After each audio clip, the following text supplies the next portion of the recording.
Welcome to the 11th episode of 13 Ways to Lead with your host, the 13th Command Chief of the Air National Guard, Chief Master Sgt. Maurice Williams.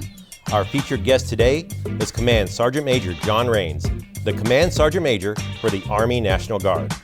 I'm Master Sergeant Eric Gallion, and today's episode is about leading by being optimistic. A positive attitude is a force multiplier. Leaders strike a tone of confidence and a can-do attitude. Here's your host, Chief Williams.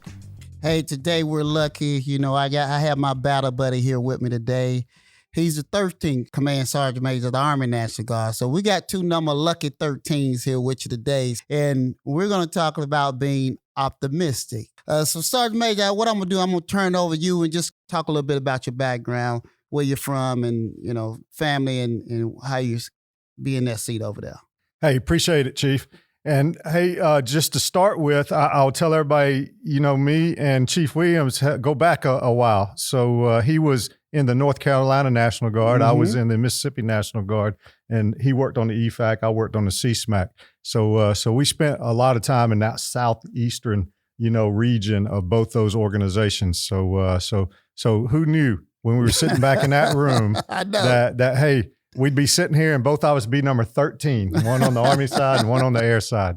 So, but no, I saw good stuff, and we had good mentorship to put us here. That's right. But hey, you already know the 13th Army National Guard CSM, John Rains. So I always start with family. I'm married to my beautiful wife, Karen, been married for 33 years. Got two children, one 32 and one 30, Stephanie and Ricky. So my son actually lives up here in the Maryland area. So that made the transition a little bit easier for me and my wife coming up here. He was actually in the Air Force before he got out and went over to the civilian side. He was a Intel guy. So we went over and we started working for Microsoft. So we actually live half a mile down the road from my son and my three granddaughters, which are 8, 2, and 1, Aubrey, Natalie, and Chloe. So that's always good, and it keeps Mama happy when I'm on the road because I don't know if she notices I'm gone most of the time, with the grandbabies being there. But that's the family piece of it. I've been in the military for 33 years now. I just hit my 33-year anniversary on the 25th of August. Okay. So I have been in this job for about 7 months, and before that I worked for SCA Whitehead in the Chief of National Guard Bureau's office as his exec. And then before that I was the Mississippi National Guard C-Cell. And before that, I was the Mississippi National Guard State Sergeant Major. So altogether, I was a senior enlisted member for the Mississippi National Guard for almost 7 years in both those jobs. I've had a rounded experience. I did my first 10 years in the regular Army, and then went to the Alabama National Guard, which is where I'm originally from. Was a firefighter in Montgomery, Alabama. And when 9/11 happened, my unit got activated. And I never went back to firefighting. I realized how much I missed wearing the uniform every day, and I decided, hey, I'm going to explore opportunities that allowed me to wear the uniform, this uniform every day. Wear a uniform as a firefighter as well, which is a very important job. But I wanted to wear this one. I enjoyed it, and I realized how much I missed it, and I started looking for full-time opportunities in the Guard at that point in time. So I've been lucky, had some of the best assignments that the Army and the Joint Force has. So worked on civil support teams, worked counter-drug, worked at the Geographic Combatant Command level as the J3 Senior Enlisted Leader at Indo-PACOM. And, been, of course, lately, it's all been at the senior level, being a State Sergeant Major, a C-Cell, and then, fast forward to my D.C. life, coming up here, working in the Pentagon, and then going over to the Army Readiness Center and working with the director, my boss, Lieutenant General Jensen.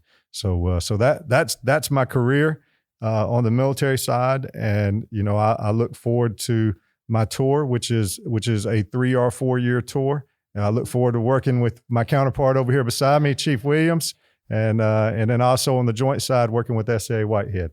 Yeah, well, that's good. Listen to your background there. As a State Command Sergeant Major, a C-Cell, now currently in your position as a Command Sergeant Major of the Army National Guard. In all three of those positions, as senior leaders, people look at us and look at our actions and how we conduct ourselves.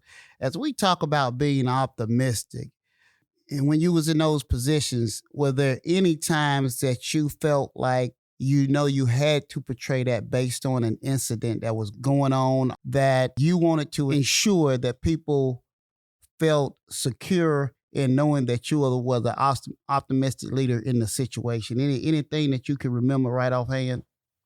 I will tell you that, attitude is everything. Right. So, and we choose our attitude when we get out of bed in the morning. So, so we could be an optimist or we can be a pessimist, I just look back at numerous experiences, numerous challenges. And I just asked myself, of those leaders that were over me when I was younger, hey, which one got the best results? Which one accomplished the mission? Which one made everybody feel better about accomplishing the mission? Because a pessimist can accomplish the mission too. Right. But, it's about how you feel after you accomplish that mission. And, because most of the time I've not been part of a whole lot of organizations where not successful. So, but what defined the best units are the ones that did it with the right attitude, and then they also accomplished the results. And that's the ones that retain soldiers, that make you want to be a soldier for life, or a service member for life. Right. So I look at those type things, but when you go back and you look at a specific example, I would tell you there's been time periods where, your boss at the time, which is usually a commissioned officer, says, hey, here's what we're going to do, and here's how we're going to do it. Right. I often don't like those kind. I like when they tell me, hey, here's what we got to do. And they let me figure out how to get after it. But oftentimes you'll have somebody that wants to tell you exactly how to do it. And you might not agree with that. Because we're not always going to agree with what everybody says. So in those instances, you offer your counter to that, and you say, hey, I think we ought to go about doing it this way. But when you walk out that door, you got to sell the team on that commander, that officer's, plan. And whether it be your plan or whether you participated in it or not, you got to go out there and you got to sell them on that plan. And if you go out there and you're a pessimist, or you go out there and you don't sell it, as with the attitude, the optimistic attitude, it's going to fail. Oh yeah. And we as NCOs, we control mission failure and mission success. So that attitude that we put on and being optimistic, is all important. So I can think of a few times that were that way. I can think of COVID. For example, when the COVID come down the pipe, and we knew we were going to have to do the testing stations. This were in the early days, not the vaccination part, not all the logistic stuff, but just getting out there and providing tests. We were in a deal that said, hey, how are we going to do this? Are we going to do this with volunteers, or are we going to do this, are we going to do this with actually organic units?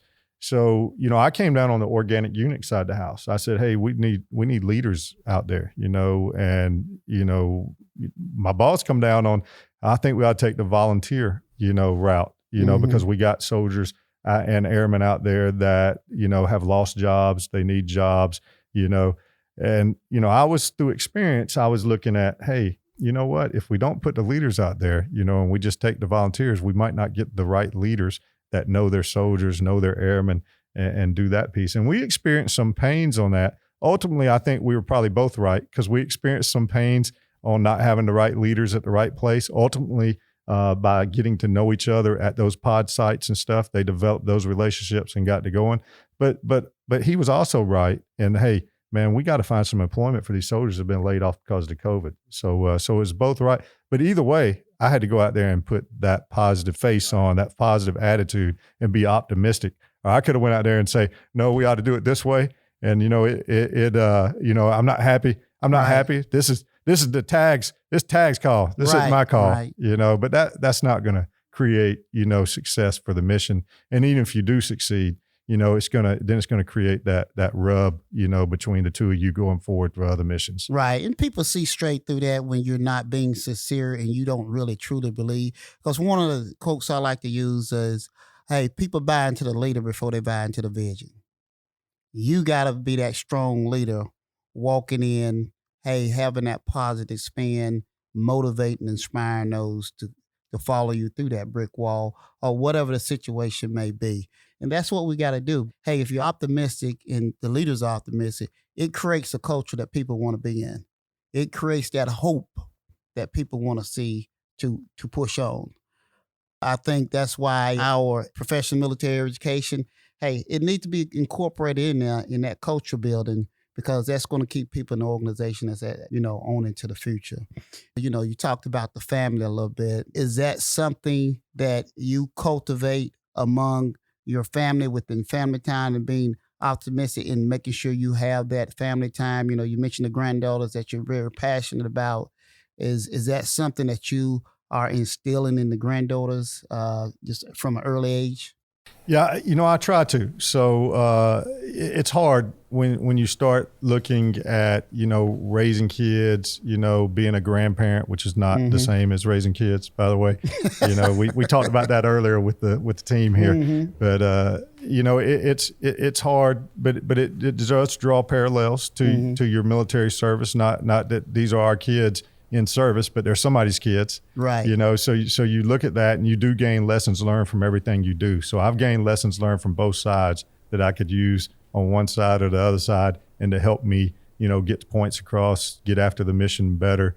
But yeah, no doubt. I tell everybody all the time, my core values. The Army's got values. We use the acronym leadership, but my core values are, God, family, country, service. And I think that's one of the things that's enabled me to be successful, wearing this uniform and what I do. And when I look at those things, it's also, about attitude, right, and, and the way you look at things, because you're going to have setbacks, right, all along the way. I know nobody that has not experienced setbacks in their life, in their career, in a mission. You're going to have setbacks, and, it's how we pick those pieces up and how we move forward, which really, at the end of the day, really means whether we're successful or not. Right. When you mention those things, hey, I think everyone needs to be anchored to something. As you mentioned, God, family, country. Everyone got to be, if you're not anchored to something, you'll stray away. As we talk about optimism, have you experienced or can elaborate on a time when you saw a person that was over optimistic and kind of lost a sense of reality in doing something? You keep putting me on the spot and ask me these very specific examples, and, after you've been in 33 years, you got a lot of examples, but pulling one of them out specifically is probably not my strong suit. So I'm going to need to be optimistic about that and try to figure out, hey, do I got one in between the ears somewhere that I can pull out? But yeah, I think I have worked with people in the past that, everything is, man, just roses. Right. It's all going to be okay. And I know you like John Maxwell. Mm-hmm. So I got a quote for you here. Said the pessimist complains about the wind, the optimist expects it to change, and the leader adjusts the sails. That's right. So when you look at that, I think that's what that goes to. Is, hey, you can be the optimist, and you can be sitting out there expecting the wind to change. Right. But if you do that and you just see everything's all roses, but the attitude doesn't produce action. Right. Then that's where, you have problems at, because you can just sit back and, hey, it might work out, but it might not work out, That's right. And in the military, we try to train our leaders, and we try to train our service members to, be the one that the attitude, actually produces a action to actually give it the best chance of succeeding. So I think, sure, I've seen quite a few leaders out there that do that. And then you have to work with them about, hey, either you can sit back and you can just wait, enchilada, type deal, or you can go and put your best foot forward and work toward, making that thing be positive and have a positive outcome. Right. That quote you use right there, that's one of the quotes that I use often when I have opportunity to speak to wing commanders and group commanders that come here. And I always show this Colin Powell video, and then I always recite that quote there because, hey, they're going to be leaders. but as leaders, they got to learn how to adjust the sail and having that attitude, because that sets the tone and sets the culture. So I like to start off when I'm talking with them each time with that and trying to guide the direction and getting my point across in that brief with them. It's something I think every individual needs to really think, because I've worked for a commander before, and man, everything was rosy. I said, hey, sir, we got to be honest and put some reality in some folks saying, hey, we on the verge of failing here. So we got to turn this ship around and get it going in the right direction. But only thing you say, oh, we got it. We just going to just so laid back, not facing the reality of the challenge that we was, facing at that time. Right. So, and you have to be charismatic in how you're doing it, especially with those leaders, that you're in charge of. But hey, at that times we got to have those face-to-face conversations, and sometimes those uncomfortable conversations to say, hey, sir, we're failing. Let's face it. How we going to turn this thing around? Let's move out in the right direction. No doubt. Those overly optimistic personnel, do you think that stems from fear, ignorance, or something else, or something aloof? I don't know. I think it can be a combination. I don't know what Sergeant Major you think. I don't know. I think it's personality driven sometime too. I'm not sure. There's no doubt some things are born into us. What is it? Nurture or nature.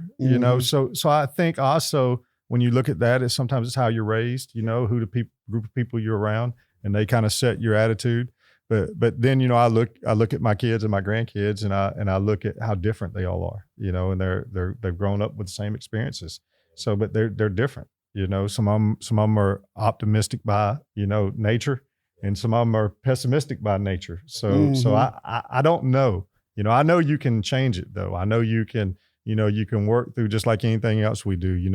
We like to say this in the Army. So reps and sets. You just practice, and you need somebody there every now and then to point out, hey, you're looking at this the wrong way. You need to look at it from this way.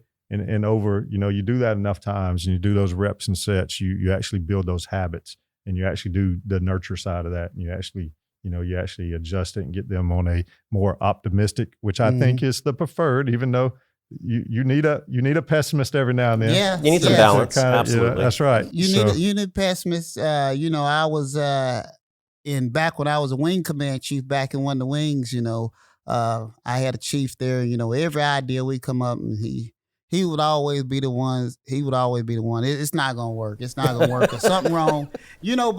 But when I went to his retirement, I told him thank you. Hey, because you always made me look and think deeply into it, because I know you're gonna say it ain't gonna work. So I already had, something to come back in the discussion of what I thought you was gonna say. So I said, hey, you pushed us to the maximum of our capabilities by being that pessimistic person all the time. I said, I didn't say you was great, but you was the one that helped push us so we could come up with better solutions, better problems all the time. Because, I already knew he was going to raise his hands up, and he, if you think I got a country accent, well, it ain't going to work. I'm going to tell you. So he sounded like he forced you to do more homework. Yes. And come up with some rebuttals, because you knew it was going to come up. You said, no, I've got a contingency plan here. Here's why it will work. Right. Yep. Yeah. Always. And you need those type individuals, but it always push you. It always push you. So, yeah. So an example for great optimism, have you witnessed that in your career where you were unsure of what was going to happen in the future, but then somebody else remotivated you? No, it will work. It's going to get better. Trust me on this. I would say that everybody who knows me knows that I am a talk it out kind of person. So, if I'm presented with anything, I want to talk about it. I don't want to just go out there and make a decision, although there's some situations where you have to, Sure. For example, I told you I was a firefighter. So we probably couldn't take time to be talking about fighting the fire before we went in there and engaged with the firefighting. So and in the military, same thing. When the enemy dictates, you don't have time when you're under fire to be talking about things. But if you do have time, I'm a talk it out kind of person. So when I look at the overly optimistic person, and and I'm kind of being the person that Chief Williams just talked about when he's talking about the throwing these these counters in there and saying, hey, this, I think that's natural, and I don't think that's always pessimistic. I think that's just part of good sound planning, is looking at your contingencies and figuring out, how you need to get after something. But I will tell you, my state sergeant major when I was a C-cell was a guy named Command Sgt Major Chris Young. And, in our planning, we had a couple of big events while we were there. We had, of course, we had the COVID. So in all the different phases of COVID, which we're still under a portion of those phases now. But we also did the National Best Warrior competition there for the country. So we had some big things that went on during our tenure and our time that we spent together. And I would tell you that he probably as much as anybody would come up with an idea, and he would be, extremely optimistic on the idea, which you need to be, especially if you're trying to sell it to me. And I would be your guy. I would be shooting the holes in it, and he would just stay optimistic, and he would just lay it out there. He would have an answer for everything I was going to throw at him, which is what let me know, right, okay, we're ready. This thing's got a pretty high probability of succeeding. But he was always good at that during my tenure. Right. Well, I've had to grow in that over the years to be engaged in that conversation. If I have an idea and somebody's shooting holes in that, I'll just be honest, I've had to grow, especially in this position right here. And that's why, I have a good team around me, and they provide feedback, and I will give them my idea, and I say, hey, I think it's a great idea. No, Chief, that doesn't make any sense, and especially with the different age groups that's on the team, because I get to share those different perspectives, so it makes a difference. Yeah, no doubt. I mean, everybody's been around those people, that just inspire you to be better. And I think that's the ultimate definition of anybody, is that you make your team better. Just by you being there in your presence. And I think that gets after, this point here of being optimistic. You make your team better just by your presence. Just by your presence. A lot of times when I'm speaking to individuals, I always talk about this research that they did in Harvard in the 1950s. And they had a scientist by the name of Henry Goddard. And he had kids, and he put them outside, and they went and played till they got tired. And then once they got tired, they brought them back in, they hooked them up to a machine, and they started speaking words of motivation, inspiration to them. The energy level went up. They started speaking words of negativity and demoralizing, the energy level went down. And so out of that experience, hey, based just on your presence, when you walk into a room, you can make the energy level go up, or you can make it go down. Just by your presence. And your product, whatever you produce at work will be that much better or worse. That's right. Because you'll have either a motivated soldier or airman that wants to come in and do the best job they can, or you're going to get that individual that comes in to get the job done and bounce. All comes down to that attitude and that positivity that you bring to work. I will say the downside of bringing a positive attitude to a team that you really want to work with is when it's time to leave them. When you feed off that energy, and then your time's up, you got to move on, you got to go to a different location or a different office, whatever it may be. It's kind of heartbreaking at the same time. But you're leaving them in good hands. Yeah. I think sometimes, you just got to fill those gaps that your team needs. So, maybe if you're inspired by that person that does that on your team, and you're not that, and that person leaves, then your team may need you to be that person. I think that's where it comes to, the learning piece comes. And, or if you leave, that team and now that person's still on that team, you go to your next team, they don't have it. You need to be that for that team as well. Take that initiative. Yeah. I go back to the old saying I know, people come in your lives at a certain time and certain season. It's purposeful. I've heard season, reason, and lifetime. That's right. Yeah. So. And so a lot of lessons learned with those types of people. Any final thoughts, Sergeant Major? You know, I would say just, man, what a great idea. The number 13 to come out with 13 ways to lead. So since I'm number 13, man, I can just take these, right? And just turn them. You got them blue. Everybody can't see them That's as right. we're talking, but they're blue on the page. So I can just make them green. And man, you know, I don't know how many soldiers are listening to this, but if they are, turn it off right now, because I'm gonna do something very similar. You know, but no, I appreciate, you know, the opportunity to come and engage with my friend Chief Maurice Williams, and to you lead the conversation. You know, it's always good to get together and just take time out from what you're doing in your normal day, just to come to sit down and reflect on where you've been, you know, the people you've encountered through that journey. And to talk about the positives, you know, talk about the negatives, you know, but talk about both of them, Yes. you know, and take that forward in your next encounters and your next things that you got set before you, so you can do them better. Hey, so yeah, it's been a great day. You know, definitely enjoyed the conversation. Look forward to seeing you out there in our battlefield circulation as we get out and meet those soldiers and airmen. And it's been a great day.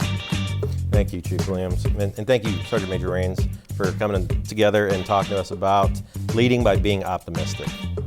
Be sure to follow the Air National Guard on Facebook, Twitter, and Instagram. And for more of Team 13, follow the Director of the Air National Guard on Facebook. Join us again next month on 13 Ways to Lead, where we will be talking about leading by being agile and flexible. From all of us here at the Air National Guard Podcast Network, have a great Air National Guard Day. Team 13 out. 13 Ways to Lead is produced by Major Amber Schatz. Our editor and sound mixer is Master Sergeant Brandy Fowler. This episode was recorded at the Secretary of the Air Force Public Affairs Studio in the Pentagon.